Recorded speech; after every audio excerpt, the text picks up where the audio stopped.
Zuko from Nickelodeon's Avatar: The Last Airbender is a complex but intriguing character. On the surface, Zuko is your stereotypical antagonist. He's an honor-obsessed, outcasted prince who would do anything to regain his position in the Fire Nation. After his banishment, Zuko dedicates his life to hunting and capturing the one person in the world who represents peace and harmony, hoping to regain his father's favor.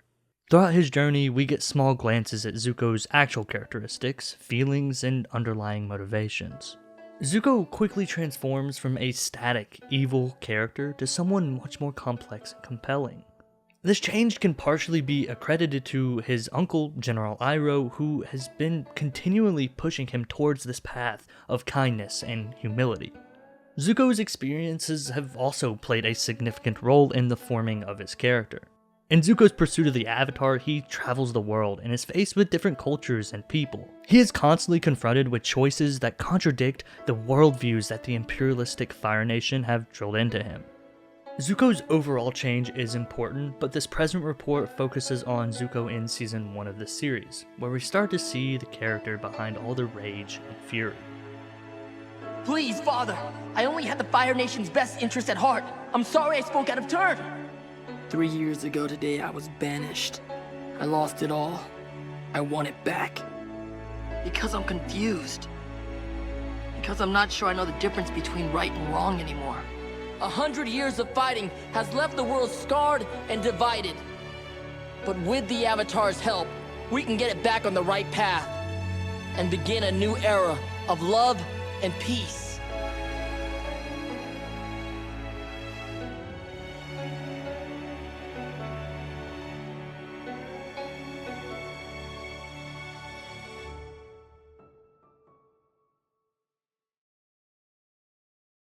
Before jumping into it, I think it's important to have a little bit of background information.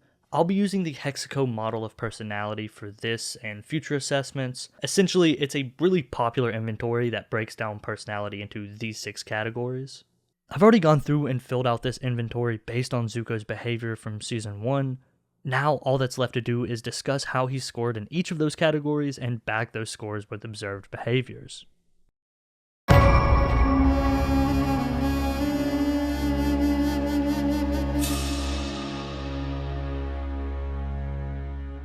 Zuko scored a 3.7 on the honesty and humility factor. Although Zuko is from this antagonistic Fire Nation, he stays true to his word. For example, in the episode The Avatar Returns, Zuko keeps his promise not to torment the Southern Water Tribe village if Aang turns himself in. Once the Avatar is in custody, he orders his men to pull out and chart a course back to the Fire Nation. Zuko could have easily made a false promise and then later captured the villagers for leverage or intel, but his intentions were sincere. Zuko also rarely displays any characteristics of greed. Zuko rarely talks about money, nor is he interested in materialistic things. Zuko is not distracted by the elegant trinkets and wares like his uncle when entering the Band of Pirates shop. He can be seen visibly upset at Iroh for forgetting their true objective. Conversely, Zuko seemingly prides himself on his position in the Fire Nation. He has a tendency to remind his crew and others around him of his superiority, whether that be through his skills or claim to the throne. He rarely shows any signs of modesty.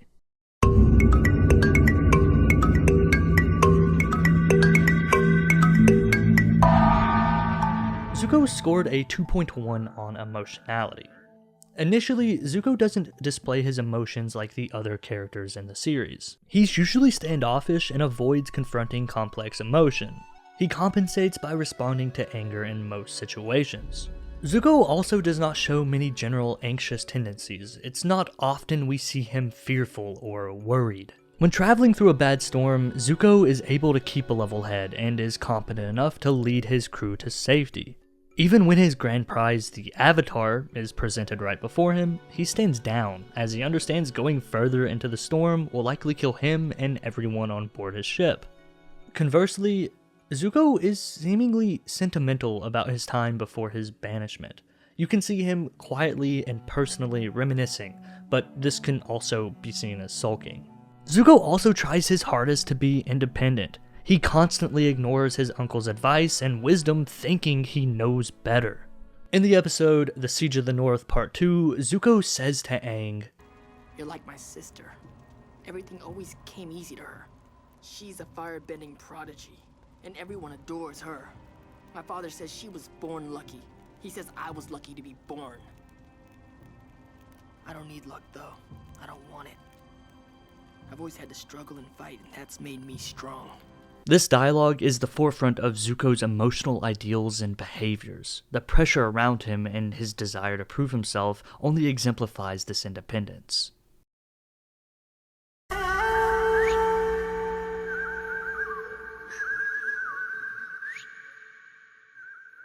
Zuko scored a 2.3 in the extraversion factor.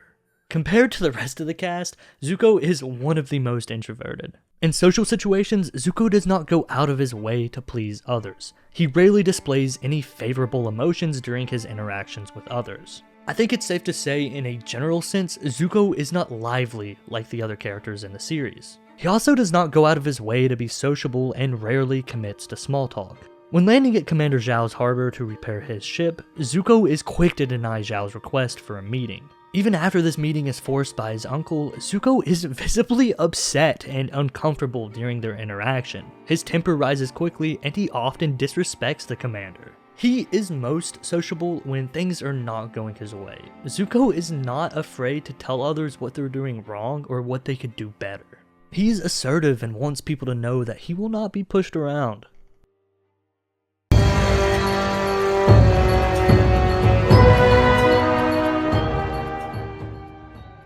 Zuko scored a 1.2 on Agreeableness. This implies that Zuko is less likely to be sympathetic and less likely to get along with others. If it's not on his time, Zuko can become quite upset. He has little patience with others and is rarely considerate.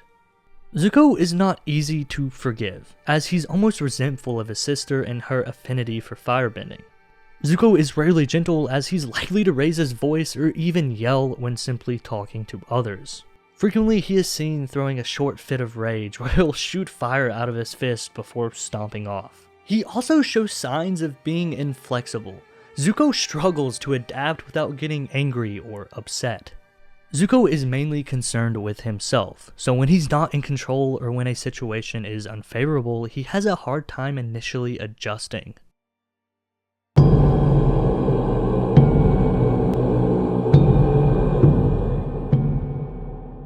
Zuko scored a 2.1 in Conscientiousness. This would imply that Zuko has relatively low tendencies for organization and prudence. Especially when it comes to his goal of capturing the Avatar, Zuko would rather rush into things before making a systematic plan of action. Zuko's unorganized tendencies are on full display during his infiltration of the now Admiral Zhao's encampment in hopes of rescuing the Avatar. Zuko can fully infiltrate and free the Avatar, but seems to have no course of action or plan during their escape. This lack of organization causes Zuko to become knocked unconscious, while almost becoming a prisoner of Admiral Zhao. This aligns with Zuko's prudence as well. Zuko tries to approach situations with caution, but often gets ahead of himself. Zuko truly wants to do things right, but he's not overly obsessed with perfectionism. He would likely avoid these tendencies because of how perfectionism has affected his sister.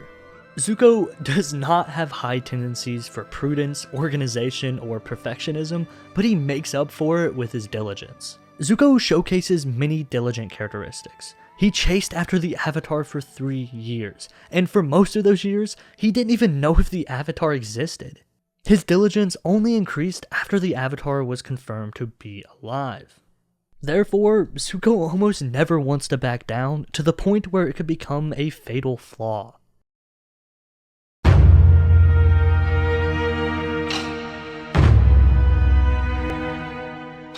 Zuko scored a 2.3 in Openness to Experience. He is such a goal-oriented type of person. He rarely takes any leisure time for himself. And in our modern day culture, I would consider him to be a workaholic. He displays lower tendencies in the desire to pursue creativity or art. His quarters of the ship are bare. The only visible piece of art is a Fire Nation tapestry hanging beside his bed. Even the art form he has an affinity for, firebending, he often rushes into things by skipping over the basics or bending out of complete rage. He seems to appreciate his dual Dao swords, but this is the only examples of an appreciation for art culture or craftsmanship.